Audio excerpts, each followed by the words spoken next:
Baik, pemirsa Jember 1 TV, kita kembali masih bersama acara Inspirasi Sukses bersama Jember 1 TV dan didukung penuh oleh Asa Dreamland, perumahan di wilayah perkotaan dengan suasana pegunungan. Baik, pemirsa, kita masih dengan Mas Gogot yang luar biasa, ya. Dan tadi kita sudah mengupas latar belakang beliau menjadi ketua tim pemenangan Gus Wawaid dan Pak Joko. Nah, kita mau lebih dalam lagi. Beliau ini dari sisi yang sifatnya lebih pribadi, biar menginspirasi masyarakat sekalian. Karena saya lihat beliau ini dari Magetan ya, merantau ke Jember kuliah. Kemudian ternyata beliau tidak hanya kuliah, tapi banyak aktif di kegiatan kemahasiswaan.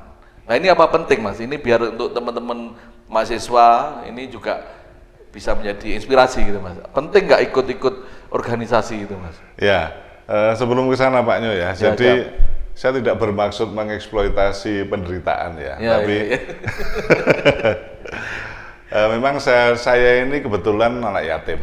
Jadi saya ada 4 bersaudara, saya nomor 3.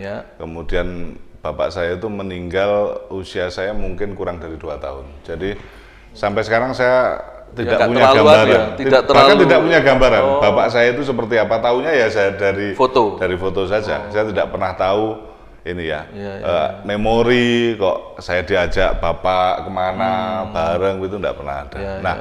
Tapi memang kebetulan alhamdulillahnya ibu saya itu PNS guru SD, jadi masih lumayan bisa mencukupi. Bapak juga guru SD ya? Ya dulu, tapi hanya sekitar 1 tahun setelah diangkat itu meninggal dunia. Jadi pensiunannya mungkin tidak seberapa, apalagi waktu itu. Enggak, ini sama Mas, bapak guru SD, ibu guru SD, sama dengan saya. Oh iya. Ya, bapak guru SD, ibu guru SD, sama-sama yatimnya. Tapi saya yatim saat mahasiswa. Oh iya. Bapak saya meninggal pada saat saya mahasiswa. Nah, ya kondisi semacam itu yang membuat memang kami 4 saudara ini selalu dididik oleh mandiri ya, oleh ibu saya, dan kebetulan waktu itu kan era Orde Baru. Ya sebelum 98 itu era Orde Baru. Saya SMA itu kebetulan memang saya sudah punya ketertarikan ya terhadap dunia politik. Jadi waktu itu yang rame memang ini ya, Mega Bintang, Promek, begitu-begitu zaman saya SMA itu. Jadi saya itu sampai dulu waktu SMA itu memang sudah sering ya mimpin teman-teman untuk protes, untuk demo kalau ada kebijakan-kebijakan sekolah yang nggak benar begitu. Emang saya sudah berani begitu. Bahkan di kelas itu zaman SMA sudah saya tempel fotonya Bung Karno yang saat itu tabu ya, karena dianggap ini bagian dari Orde Lama atau bagaimana begitu. Lawan politik lah, dan kayaknya musuh bersama kalau zaman Orde Baru. Dan kalau bicara organisasi kemahasiswaan sampai kemudian muncul kesadaran saya tidak tahu ya. Jadi begitu saya tidak pernah tahu Jember, karena pilihan saya yang pertama UGM Ilmu Pemerintahan, ternyata saya harus diterima di Jember, saya belum pernah ke Jember. Kemudian saya mencari informasi dari tetangga yang kebetulan kuliah di FISIP. Ya. Ada mbak-mbak itu tangga saya di FISIP Jember, saya tanya, Mbak, organisasi mahasiswa apa di Jember ini yang paling berani demonstrasi? Pertanyaan saya begitu. Berani dan sering demo lah. Ya, yang paling berani demo. Waktu itu Orde Baru. Karena 96. Kemudian dijawab GMNI deh, begitu. Ya sudah, saya besok masuk GMNI. Sudah saya tekad. Cocok kan, tadi idolanya Soekarno. Ya, betul. Terus kemudian disampaikan, loh, di FISIP tidak ada, GMNI tidak ada waktu itu. Terus yang ada apa? Yang ada PMI sama HMI. Begitulah. Ini nggak apa saya sebut gitu. Ya nggak apa-apa, bukan komersial. Jadi kemudian ya sudah, ini dari 2 organisasi mahasiswa itu yang paling berani demo yang mana? PMII. Ya sudah, saya besok ikut PMI. Nah, itu yang latar belakang. Biar tahu juga mahasiswa terutama yang baru-baru. Jadi ada GMNI, PMI, ada HMI.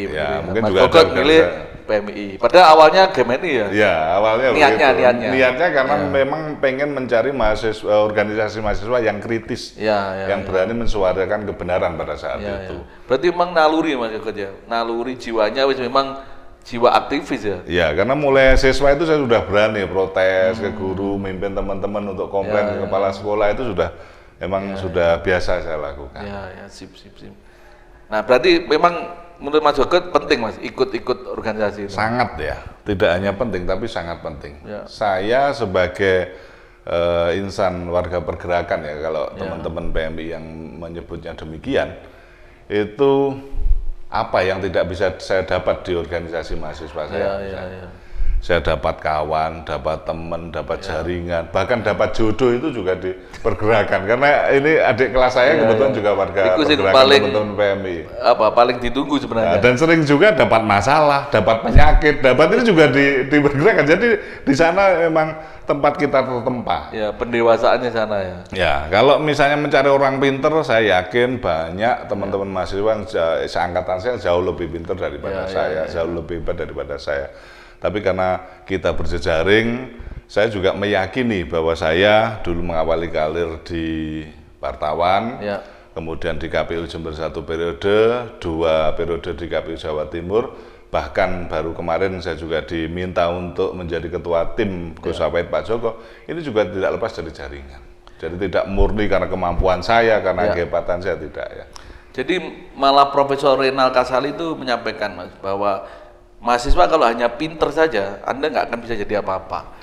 Tapi Anda harus juga dikaitkan dengan pergaulan sosial. Jadi harus banyak bergaul, harus juga paham dengan situasi lingkungan.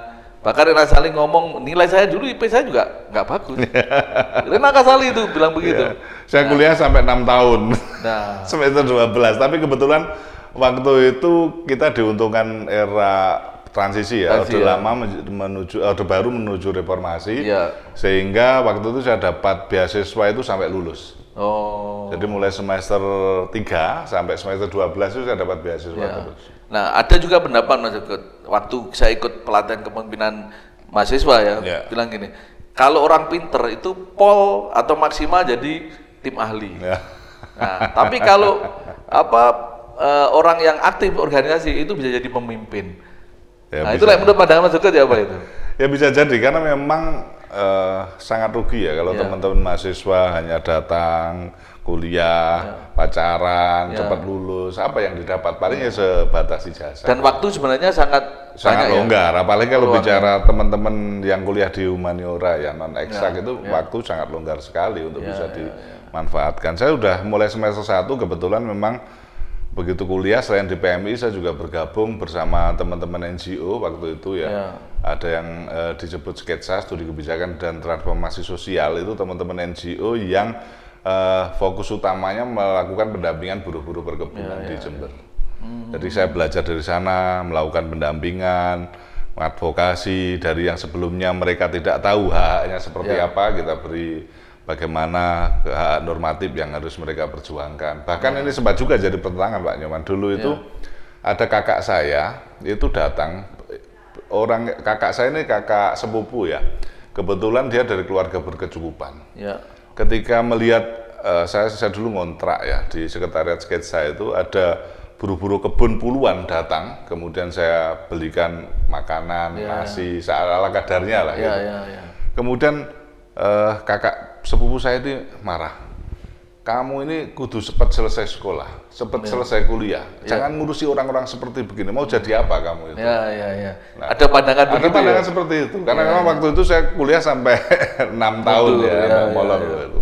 Tapi bukan sebenarnya kalau materi udah selesai, saya semester 8 sebenarnya udah selesai, cuma karena asik di dunia pergerakan, dunia advokasi. Nah, saya tidak menjawab apa-apa. Kemudian kakak saya itu saya ajak ke Persil, perumahan buruh perkebunan di Afdeling Sumberwadung di Silo sana. Wilayahnya PDP perusahaan daerah perkebunan. Itu kemudian ketemu buruh-buruh perkebunan, kakak sepupu saya ini bawa mobil ya, kemudian tanya, Mbak ini dapat berapa gajinya? Waktu itu dijawab dapat sekian gitu. Langsung nangis gitu. Karena sangat gak layak begitu ya. Betul. Terus kemudian begitu mengetahui bagaimana Persil itu berupa kamar-kamar yang dihuni satu keluarga, berhimpitan, tidak ada kamar mandi dan seterusnya. Itu begitu pulang ke kontrakan itu omongannya sudah berbeda. Jadi bahasanya begini, dosa kalau kamu itu meninggalkan orang-orang seperti ini. Jadi langsung berbalik 180 derajat. Jadi itu berita di Bersatu TV. Jadi memang kita waktu-waktu kita kuliah ini kan sebenarnya sangat longgar ya, terutama teman-teman mahasiswa atau calon mahasiswa.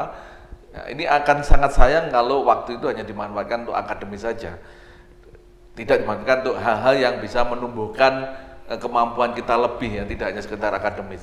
Karena memang Mas Jogot, waktu saya diundang oleh salah satu kampus, dia itu mengundang banyak perusahaan, ditanya kebutuhan perusahaan itu SDM yang seperti apa, lulusan seperti apa. Dan memang fakta hari ini apa kelemahan dari mahasiswa kita. Dan hampir semua perusahaan sama, persoalan mentalitas, soft skill kalau orang bilang.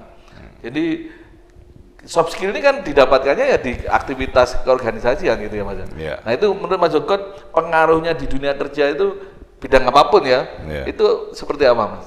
Ya saya pikir juga sangat tinggi ya.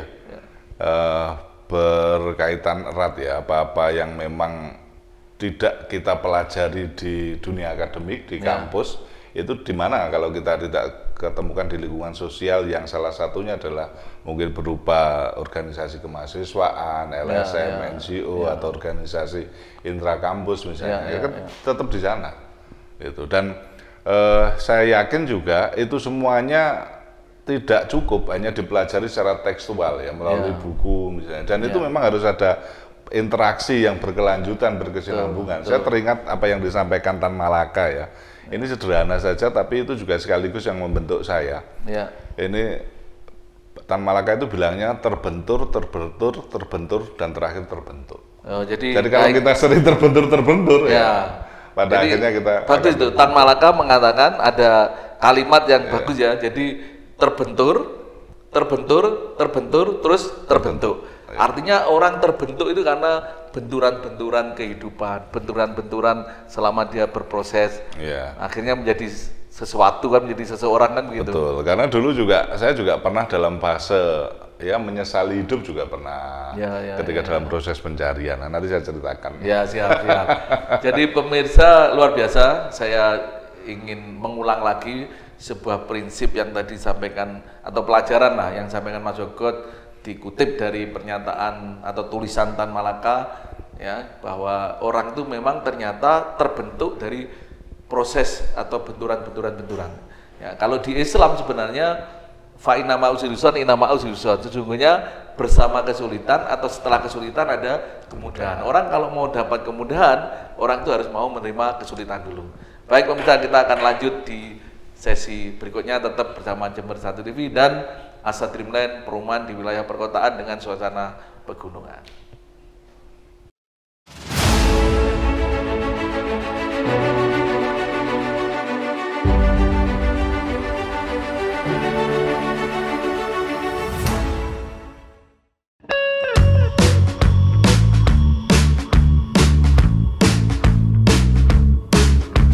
Bingung cari perumahan murah di lokasi strategis sekitar pusat kota Jember? Asa Dreamland bisa menjadi solusi keinginan Anda.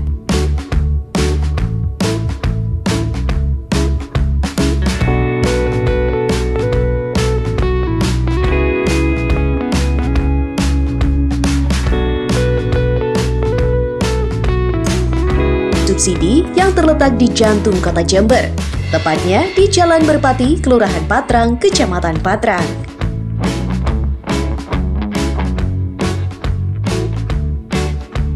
Asa Dreamland menyediakan fasilitas yang lengkap dengan desain modern dan terkemuka.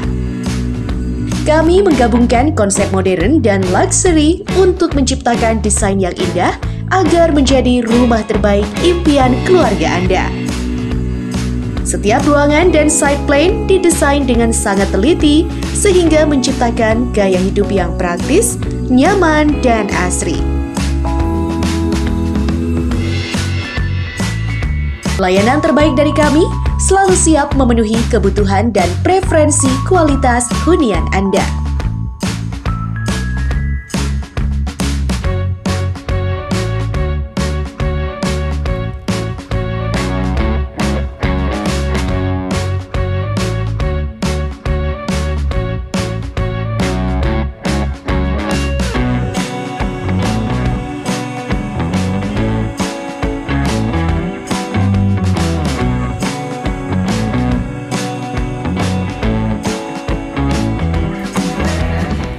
Dreamland adalah perumahan bersubsidi yang bisa menjadi solusi impian Anda.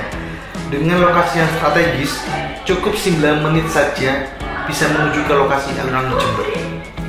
Asa Dreamland dikelilingi oleh fasilitas yang memadai. Dengan adanya one gate system, dengan adanya fasilitas keamanan 24 jam, serta desain yang modern, menjadikan rumah impian Anda menjadi lebih baik. Kami mengusung konsep rumah yang modern dan menciptakan desain yang indah untuk menjadi rumah impian keluarga Anda, serta lingkungan yang tertata rapi dengan adanya pemandangan-pemandangan yang cukup indah jika kita melakukan aktivitas di sore hari, serta adanya playground di setiap tahap. Setiap ruangan kami desain dengan sangat teliti, begitupun juga dengan unit-unit kita tata dengan sangat rapi agar menciptakan gaya hidup yang praktis dan juga nyaman bagi Anda. Mari bertemu bersama Asa Dreamland, Grow Big with ABM.